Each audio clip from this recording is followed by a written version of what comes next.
Amendment at the desk, number 88. Clerk will designate. Amendment number 88, printed in the Congressional Record, offered by Mr. Kind of Wisconsin.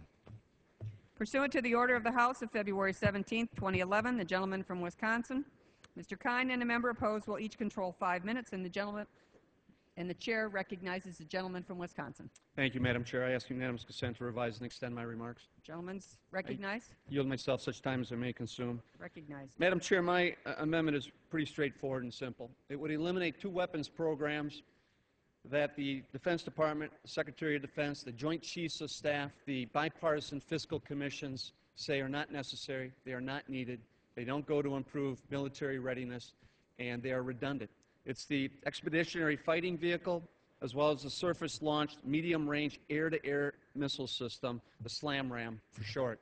Now, I'm not going to get into the details as to why these weapons programs should be defunded. Those serving on the committee have heard these arguments for years.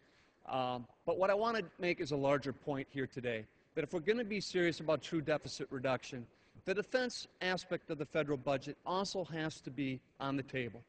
And what better place to start than by listening to our own military leaders who continually tell this Congress, stop appropriating money for weapon systems we don't want, that we don't want to use, that aren't necessary. They don't enhance military readiness, and they're not going to support our troops in the field. And these 2 programs fit that bill. Now, we had a previous amendment from Ms. Woolsey in regards to the EFV program. She laid out the reasons behind that that I don't have to get into. But the fact is, defense spending is the 2nd largest spending category in the entire federal budget after health care costs. And if that is taken off the table, which I hear too often from too many of my colleagues, it's going to make restoring the fiscal health of our nation that much more difficult.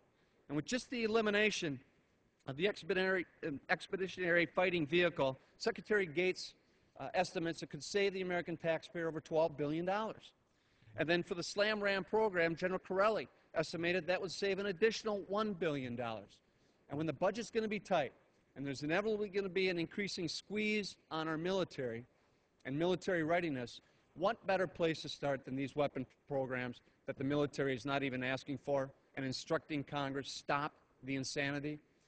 But I was also proud in the last session of Congress that the Democratic majority moved forward on another important area of defense reform, and that's the weapons procurement program.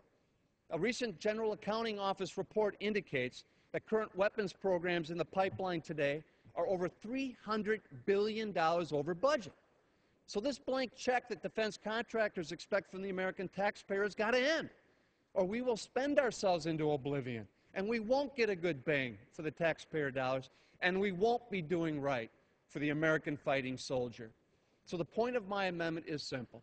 It's going to be tough to making the type of budget decisions that we have to make in a bipartisan fashion to get these structural deficits under control. The defense budget should also be fair game for scrutiny and transparency and cost savings. But what better place to start than where our own military leaders are instructing us to go? Weapons programs they don't need will save money, reduce the redundancy, and help deal with the budget deficits that we're facing. With that, I reserve the balance of my time. Gentleman reserves the balance.